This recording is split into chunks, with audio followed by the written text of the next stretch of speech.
If you can actually listen to somebody you don't agree with, which most people have a problem with, but if you can actually listen with empathy, even if you don't agree, this is the beginning of the art of ending conflict, because then they can start a conversation, not a screaming match. Welcome to Mending Divides, a global immersion podcast where we host conversations with folk on the front lines of myriad conflicts. I'm your host, Jer Swigart. Today, we're honored to sit with a woman whose story and presence have become a beacon of hope and resilience and courageous love in one of the most entrenched conflicts of our time. Robi Damelin is an Israeli peace activist and an international spokesperson for Parent Circle Families Forum, a joint Israeli and Palestinian organization of bereaved families who have lost loved ones in the catastrophe between Israelis and Palestinians and have chosen reconciliation over revenge. Robi's son David was killed by a Palestinian sniper, and when that happened, Robi made a choice that would challenge the logic of retaliation, nationalism, and fear. She stepped toward her perceived enemy. In this episode, we'll learn more about what it looks like for Robi to continue to move toward her others and constructed enemies with kindness, creativity, and respect. While the scenario, the crisis, the catastrophe in Israel and Palestine is dire and must stop, this episode is not just about Israel-Palestine. It's about all of us and how we can transcend the obstacles, both ideological and systemic, that try to keep us apart from one another. Here's our conversation. Even to maybe start the conversation right here, Robi, I think the world that we live in right now, the inertia for many of us is to get the world we want or get what we want by force rather than friendship. And so when things happen to us, our inertia is retaliation or revenge rather than reconciliation. And I think what's remarkable about your story that many of us are familiar with is in the midst of the most unthinkable pain, you made a decision one day that it seems to me that you have made every day since then for reconciliation rather than revenge, rather than retaliation. And I wonder if you can just bring us into that moment, this decision that you made that I can walk the path of retaliation or revenge and endorse that and get behind that, or I can walk the path of reconciliation. I don't think it was a decision that I made, a conscious decision. It was very clear when the army came to tell me that David had been killed by a Palestinian sniper. One of the first things that I said is, you can't kill anybody in the name of my child. Mm-hmm. So already that was there. Mm-hmm. It doesn't mean that I didn't even know that I said that I was told afterwards. So I wasn't from the onset looking for revenge. What I was looking for was, maybe consciously, a while after David was killed, was a framework to prevent other families from experiencing this pain. So that was a conscious decision that I wanted to do something to prevent other mothers, particularly, from experiencing loss. Mm-hmm. And so I needed to find the framework, and I found the framework, which was the Parent Circle. Mm-hmm. But I can't pinpoint, I think you've just got the actual decision came without me even knowing. Mm-hmm. Mm. So say a little bit more about that then, because in a moment of deepest sorrow and grief, where retaliation could be the natural response. It is the natural response. Right. So tell us a little bit more behind the scenes for you in the making of Robi Damelin that caused, in the moment of deepest pain, you're saying, I don't want this for anybody else, rather than I need revenge. And justice looks like an eye for an eye and a tooth for a tooth. What's the making of you that caused that to be your response? I think my whole life, if I think, I'm actually writing a memoir now. Excellent. Which is it's not a monument to sadness. It's about survival. Mm-hmm. It's also funny because, I'm a great believer in laughter, and that's part of how I survive. Mm-hmm. And when I think about it as a child, from the age of 6, being in boarding school, in a very British colonial boarding school, where you learn how to walk and talk and dance. And if you ate something and didn't finish it, it would come back on a plate with your name on it until you did. So that was the beginning of a kind of education of survival, because I was the youngest kid in the school. And I decided to tell everybody that I could fly because nobody took any notice of me. So I dived off a cupboard onto a bed. That was a survival tactic. So then I became a kind of a famous person in the school. And then the school decided that they'd rather I wasn't there anymore after I don't know, I think about 3 years. And then my mother decided that a convent would be a good idea. Oh, wow. So I went to a convent, the Convent of the Sacred Heart, as a boarder. And there were 2 Jewish kids in the school. And I, of course, thought that Catholicism was much more romantic than going to synagogue. And the nuns actually forced me to go to synagogue, whereas I would have preferred to become Catholic then because it was a much more... Is that right? The holy water and the incense and all up around it is much more appealing than reading Hebrew that you didn't understand. And then coming back after my parents getting divorced, in those days that was known as like criminal almost, and learning to survive that and learning to survive a stepmother and being in the anti-apartheid movement. All of those steps in my life are like preparing me for what happened. So then the Truth and Reconciliation Commission, all of these things. In South Africa. Yes. Had a huge influence on who I am and on my survival. And so it's not so surprising that I would have come up with a statement like, you can't kill anybody in the name of my child. I don't know. I mean, I was only told the next day, and apparently one of the television companies came to interview me, and I gave a whole monologue there about how you can't kill anybody, and talking to Arik Sharon, who was then the Prime Minister, saying this is not the way. But, everybody's a product of their childhood. I could have been a lunatic because my parents were very strange. It's choices that you make in your life. What was the choice that I made? Actually, the ceremony that we had this year on Memorial Day, the theme was choices. What do you choose to do when something happens to you like this? And since October the 7th, we've had something like 80 new members.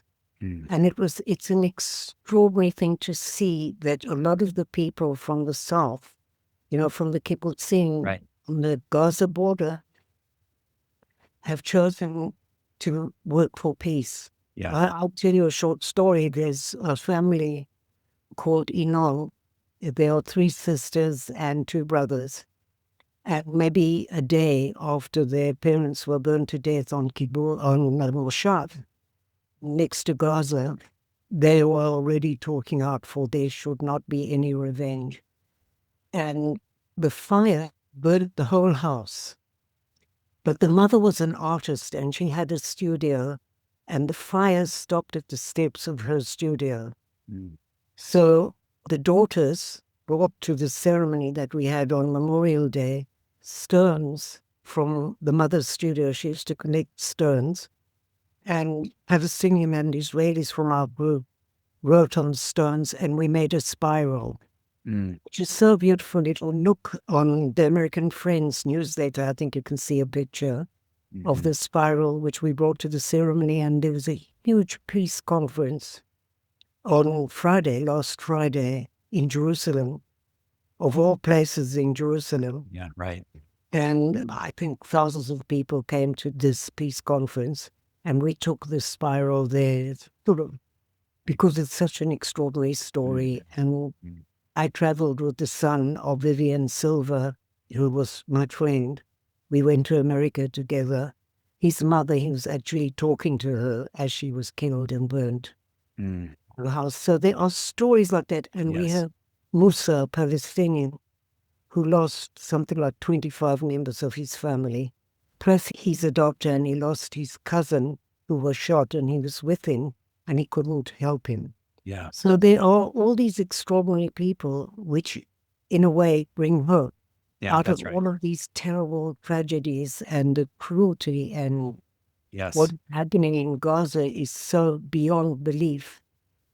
I am almost ashamed to be a part of that. Mhm. And Mhm. as we were having the ceremony on Memorial Day, we have a joint ceremony of Palestinians and Israelis. It's really Memorial Day for soldiers, but we choose to make it a Memorial Day that will be for both sides. Mhm. So they had it in many areas, and actually a group of right-wing lunatics came and attacked a synagogue where the people were watching our ceremony. And when you think about it, that's like the 1930s Yeah. when the Germans burned Yeah. down synagogues and Yeah. attacked people. Yeah. Yeah. Well, we are facing very extraordinary times now. And, I think about how's this behavior of Israeli soldiers, where's that coming from? And I think that on October the 7th, we actually lost the war because the army could not protect the civilians.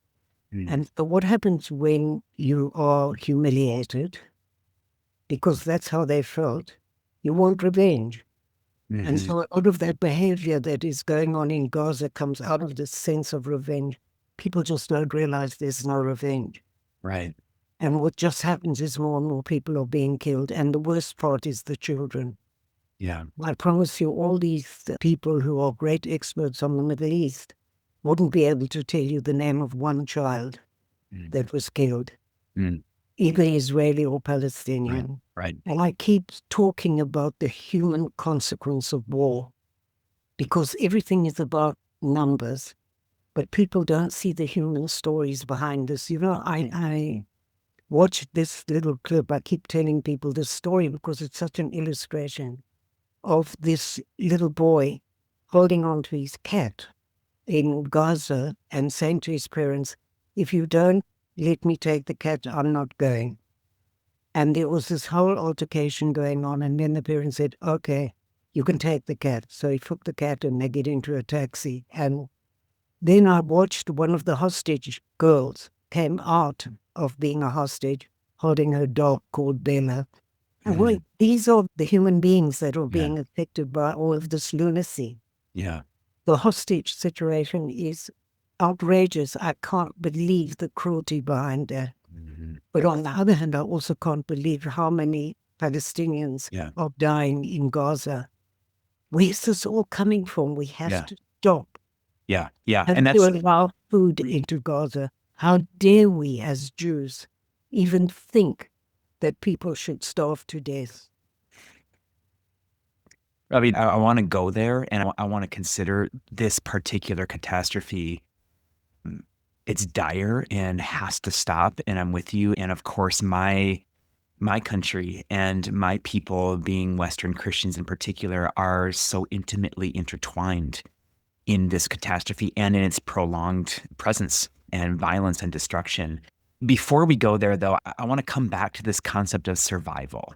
And I'm with you in that we have been adequately shaped to deal with conflict and pain in our families of origin and our early social experiences. And what I'm finding, I think at an interpersonal, but also at an institutional or political level right now, or levels, that too many of us equate survival to the elimination of those who we perceive as threats.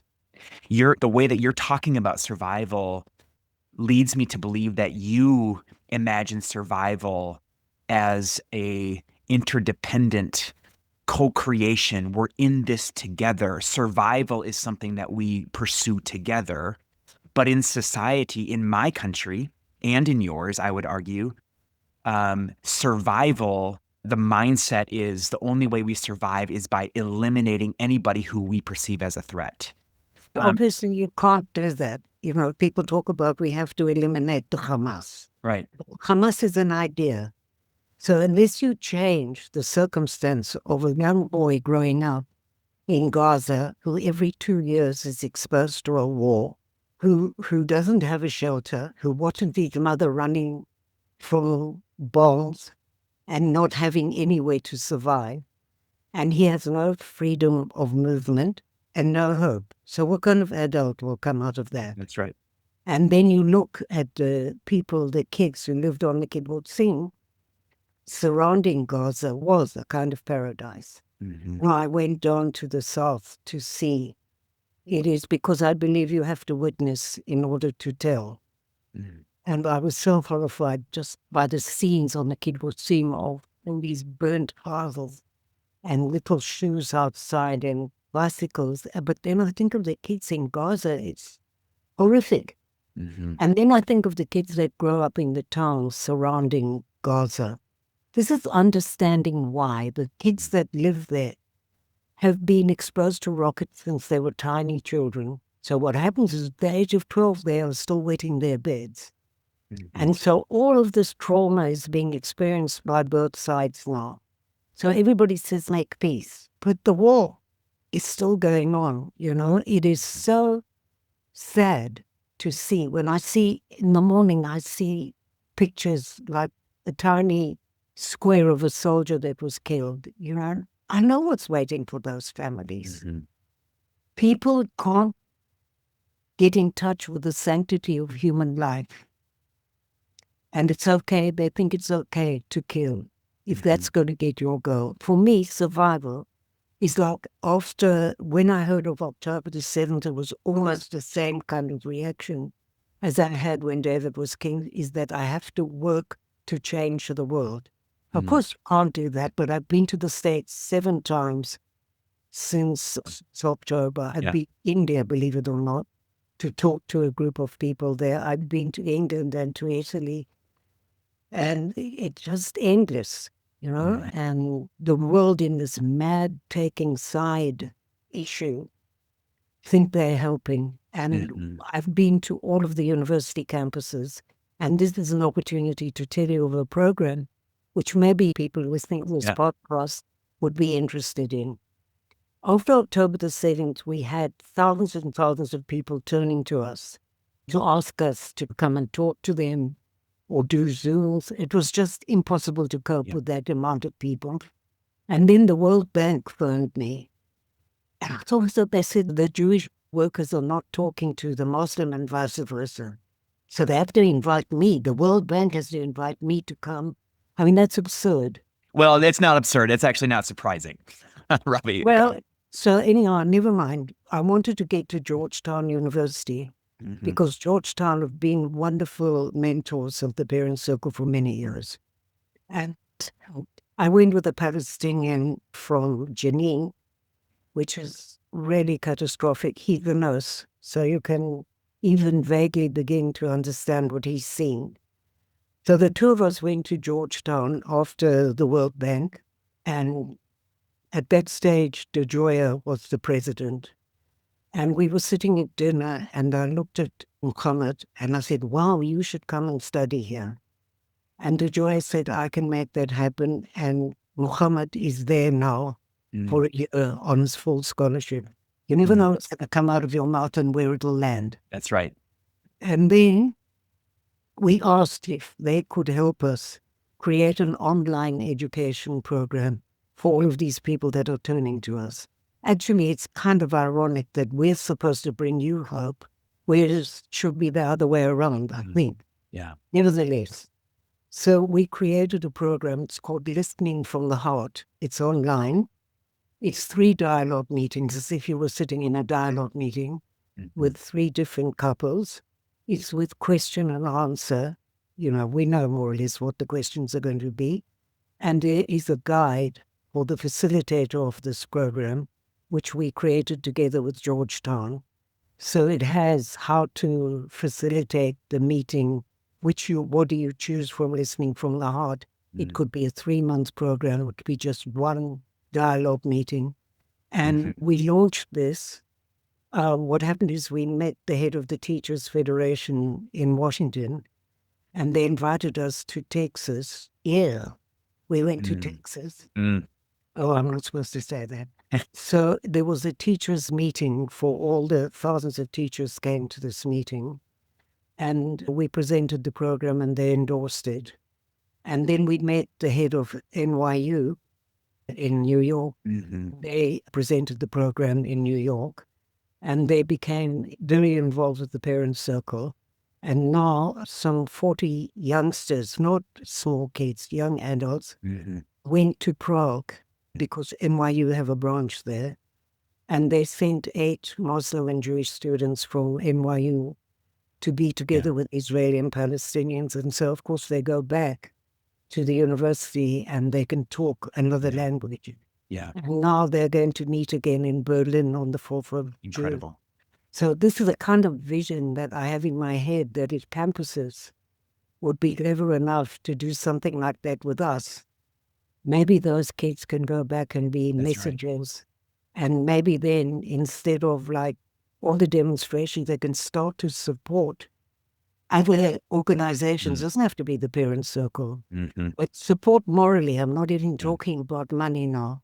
But there's so many organizations that all these politicians and wonderful experts on the Middle East, if only they would understand that they need to support women wage peace, breaking the silence, combatants peace, the Palestinian NGOs that are working to end the war and the conflict.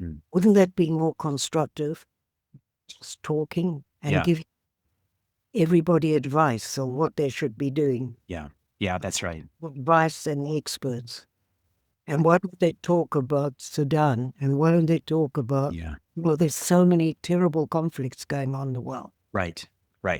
And we'll include the link for this program in our show notes because we want our people to access this. I think it's one of many examples that I've learned from you about what it means to transcend the ideological and the structural barriers to be in relationship with people. I mean, you talk all the time about the power of story to unmake enemies.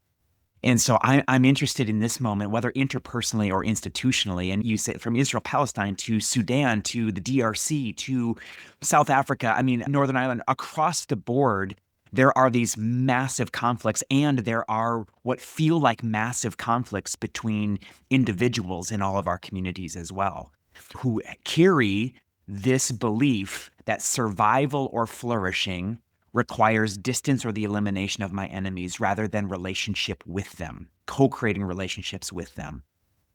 Talk to us, Robi, about you're living the hopeful alternative. It feels to me that you're trying to take people on a journey from survival, flourishing through friendship rather than through force. You're trying to take as many people as possible. It doesn't have to be friendship. It has to be respect. Respect. But that is the first step. And if you can actually listen to somebody you don't agree with, which most people have a problem with, but if you can actually listen with empathy, even if you don't agree, this is the beginning of the art of ending conflict, because then they can start a conversation, not a screaming match. I don't know. I mean, we have television here. It would be in comparison, say, CNN and Fox News. And then there's the Palestinian media. And that's like, between all of these three, it's like living in a parallel universe. And so if you can't listen to the people who are actually talking to you and telling you their life experience, then, I mean, then there can never be a conversation towards. You just have to learn to listen with empathy. It's hard. So give us, what are your best practices for listening from the heart? How do we do this? Teach us. You know, well, I'm not a teacher, but I'll give you an example. I went to Columbia University. I mean, we've been to all the universities now. I've been to Harvard, Columbia, Amherst, Barnard, you name it. And everybody said, you can't go to Columbia. This is before the war. Jewish students and the Muslim students hate each other, and you can't possibly go there. It's dangerous. Yeah. So, of course, I went. Yeah, that's right. We're sitting on the stage, and I'm looking, all the Jewish students are sitting on one side of the room, and the Muslim students on the other side of the room, and, you know, you can feel the atmosphere. So I said to them, look, why don't you take all your opinions, all your religion, all the things you think you know, and just put them down next to you, and let's listen to the heart. And it's amazing what happens then, because when they listen to something that is real, It doesn't have to be a story of loss. It's a story of a human being. It's amazing what happens. Afterwards, they went to have tea together. I don't know if anything came out of it, but you can be a catalyst in that change by allowing people to be exposed to your vulnerability too. That's right. Yeah. Yeah. We talk all the time about how in this moment, everybody's sparring and fighting at the ideological level, everybody's ideas and conspiracies and convictions and whatever. And we're actually coaching our folk to maybe not spend as much time sparring at the ideological level, but rather ask questions like, can you tell me a story about when this first became important to you? It's like what we're trying to do, and this seems similar to what listening to the heart is all about, is I don't want to spar with you ideologically. I want to know you. You've got to be open to Right. this. Right. Because the thing that people find it, they want to be right. I'd rather be right than win. So, it's like getting to the point. If you share something that is really honest, I was at San Diego University. This is long ago when women peacemakers.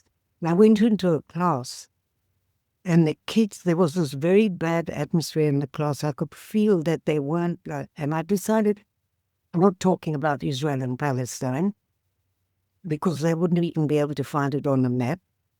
And I said to them, okay, I'm coming back tomorrow, and I want you all to tell me where your parents and grandparents came from and why.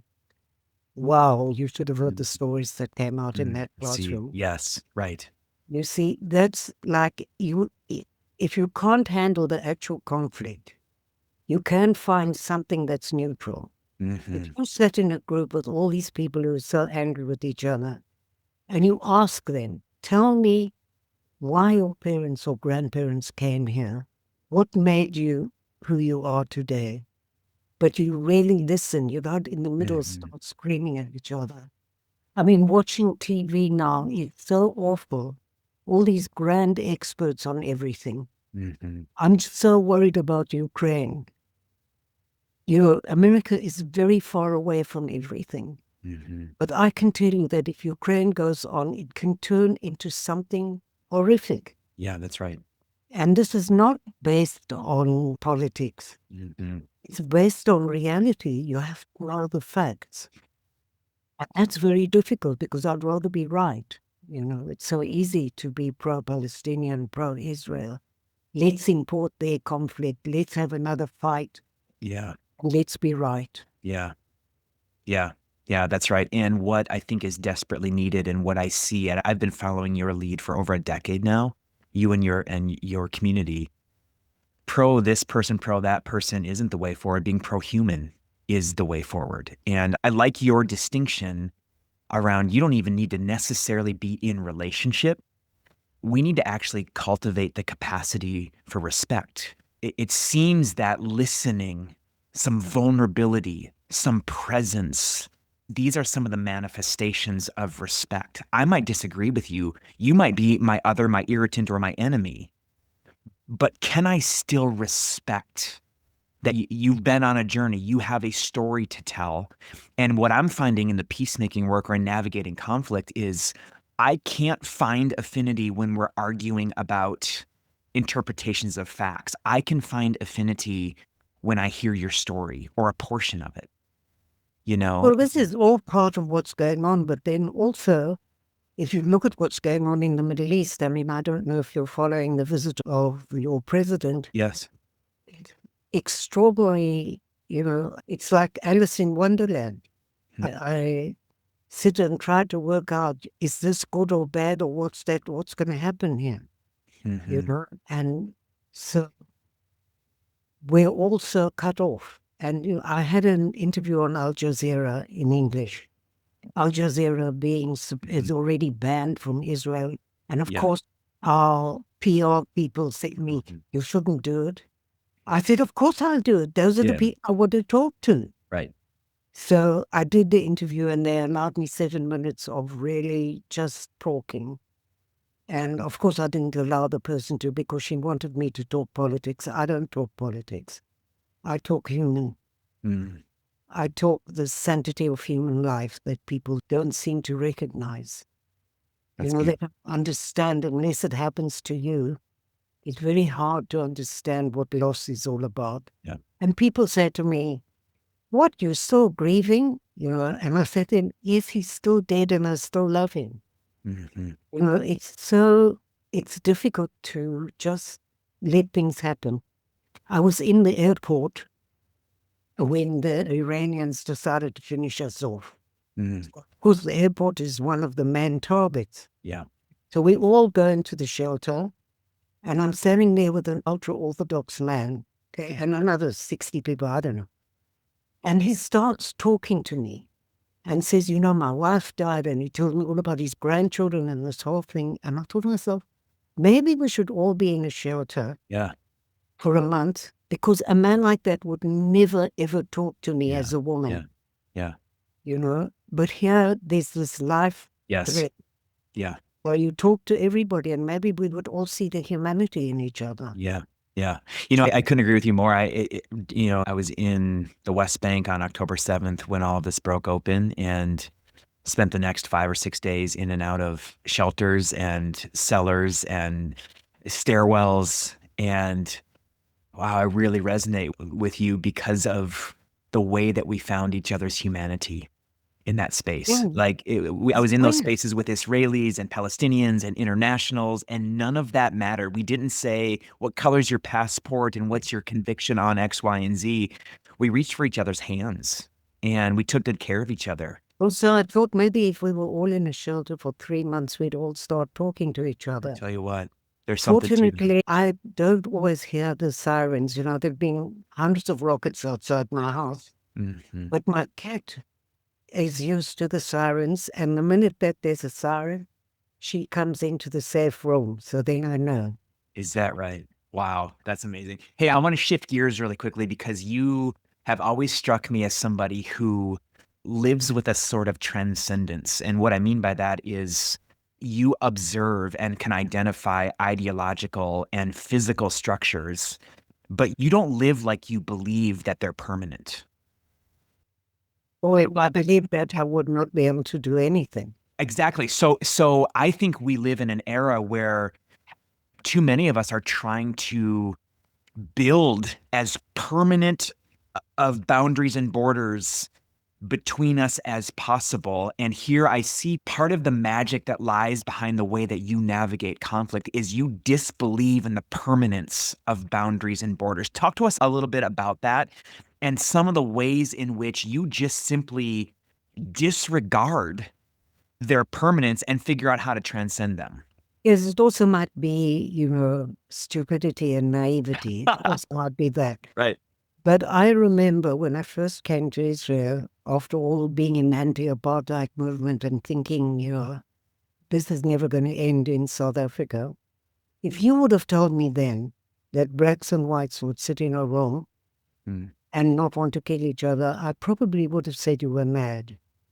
And so, I look at that and I think to myself, well, I remember also when Sadat, who was the president of Egypt, came to Israel. I mean, that was our worst enemy. Mm-hmm. And I remember him standing at the entrance of the plane, and I was sitting with my 2 little boys, and the tears were pouring down, and I thought, wow, they won't have to go to the army. Yeah. But that was a kind of miracle that happened with Sadat coming here. And then King Hussein, when, after the peace agreement with Jordan, a Jordanian soldier shot and killed some Israeli kids. So he actually came to Israel and he sat on the floor with the people who were mourning. There's certain Sephardic Jews sit on the floor when they're in the 7 days of mourning. Mm-hmm. And I thought to myself, if there was an election now, we would probably vote for King Hussein to be the next prime minister. So things happen that you never, and I can't be stuck in a concept because you have to understand why. Why do people do things? Why do the Israelis behave like they're behaving now in Gaza? Why can you not change Hamas unless you change the circumstance? Mm-hmm. and how we manage all this trauma. Yeah. Yeah. I'm wondering, I mean, you have endured so much personal loss. Obviously, society in your homelands and mine have endured so much. And I think it's calcified our imaginations. It's depleted our energy and our belief. There are moments I have to believe for you where you wonder about the possibility of repair. And so let's talk about resilience for a moment, because so many of us are navigating the front lines of our own conflicts while at the same time trying to show up in a moment in our own country that is catastrophically chaotic. And we're watching policy dignify some and denigrate so many at such a breathtaking pace here. Let's talk about resilience. In moments where it feels especially dire to you, Robbie, where do you go? Where do you go to reinforce hope? I work. That's my survival tactic. I cannot endure the sitting on that couch, moaning and groaning about the situation. Get up and do something. Mm, If you can't do something, then shut up, because otherwise you're just a nuisance. But if you think and you really believe in something, and America is in a very precarious position now, so is Israel and Palestine. mhm. And if I sat at home, I could knit sweaters and drink tea. Yeah. Mind you, I don't know how to knit, but if I could, I mean, it would be so against all my natural. I'm 82 years old, Mhm. but I can't, there's no way that I can stop now. Mhm. It's too important. It's too Mhm. making the difference in one kid. I had two groups last week of Jewish kids that came from Australia. They were like Scout movement, one from Australia and one from South Africa. And they were telling me about how they experience anti-Semitism now because of the pro-Palestinian movement. Yeah. How difficult it is for them because they don't know what to do. Of course, this is going on in America all over too. When I was in Georgetown, I listened to the students and I said to them, look, you've got some Jewish kid here who's studying, I don't know, law, medicine, accounting, whatever. What's he got to do with the decisions that Netanyahu makes? Mm. Why must you express your hatred and anger against this guy? He's not part of the system. It's very hard, and these kids don't know what to do. I felt so sad. This whole movement, anti-Semitic movement that's going on. My cousin, I think I told you this, I'm not sure, but I have like a lot of family in London, and there's a little girl cousin, she's 13. Mhm. She was wearing a Star of David, which she normally wears inside her shirt. So that already tells you something. She can't wear it exposed. And it came out of her shirt in the train. And some guy came up to her and said, die, you bloody Jew. And the scrolls that are on doors, the Mhm. scroll that they have on the doors, Jewish families. Yeah. Many Jews have taken them off their doors. This is horrible. Yeah.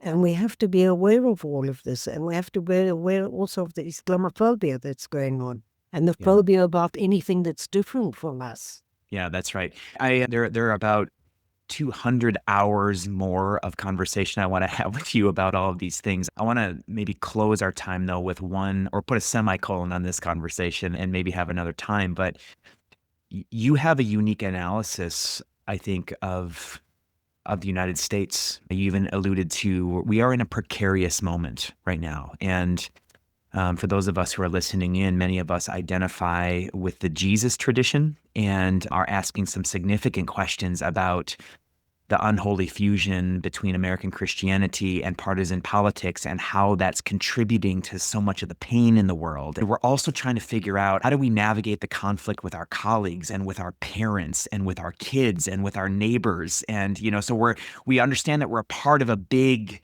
milieu, but we're also a part of these micro relationships where there are unique front lines of all of our conflicts. And I think you spend enough time on our continent and talking to young leaders in this space. What is your message right now for U.S. Americans. And I would say, what's the invitation or the sense of urgency that you carry for us? What do we need to be paying attention to right now? You need to listen to each other. Nothing to do with Israel and Palestine. And who the hell am I to tell anybody what they should be doing? But just do something. That's all I can say. And it doesn't have to destroy your family if you believe in something. You know, you can definitely say, this is the way that I feel, because if you haven't got the guts to do that, then sit at home and do nothing, but you will be nothing. Mm. You know, having this sense that you can tell the truth about how you really feel. Yeah. And not, it's called, I don't know if you use this, pussyfoot. You know, like people, Yeah. you want to be so delicate and so politically correct Yeah. with everybody around you that nobody knows if you really are telling the truth. Yeah. And speak your heart. Yeah. Yeah. And do so with respect for the other and with kindness. I think you're very kind. I can tell you one thing. I mean, I traveled the world. The most generous nation are the Americans. Mm. I promise you that I know for a fact. But it's also because you're so cut off from the world that it's very difficult for you. I mean, I watch news all the time in America, and it's very limited. You don't know what's happening in the whole world. I don't know why. The New York Times is good. Yeah. I don't know about Los Angeles. The Washington Post used to be. But now a lot of media has become so shallow, you know, without really looking at conflict. And you have to get knowledge. You can't need to understand what's going on in the world because it affects you, and you are so important to the rest of the world. I don't know how, if, you know, this whole thing of stopping US aid terrifies me. It's not only because we lost $400,000 at the Parents Circle from a project that was supported by USAID. But I'm thinking about the food kitchens and the children. I can't come to terms that it's not all about money. Yeah. There's also love. There's also caring. There's also supporting. It can't all be about me. And that terrifies me, because I couldn't believe when I saw the picture of two guys on a ladder tearing down the signs of USAID. Something you should have been so proud of. Such wonderful work all over the world. Yeah. Don't stop that generosity. That's a good word, my friend. I'm grateful for you, and your life, love, and leadership is a beacon of hope. And I know that you don't stand alone. You stand within a we are community 800 people, that 800 families. Yeah, a community of folk who are living the hopeful alternative to violence and conflict. And we're grateful for you. We're grateful for your leadership and for your friendship. Thank you for the time that you just spent with us. It's a great gift. Thank you. Yeah. Bye-bye. Bye. Friends, as we close, I want to invite you to reflect on the relationships you've been taught to avoid and fear and resist. Who is your other? Who is your constructed enemy? What story might change if you listened instead of labeled? The work of mending divides is not abstract. It's not for the distant conflict zones over there. It's local, it's personal, and it requires listening from the heart. If Robi's words moved you, we encourage you to learn more about the Parents Circle Families Forum and to share this conversation with others.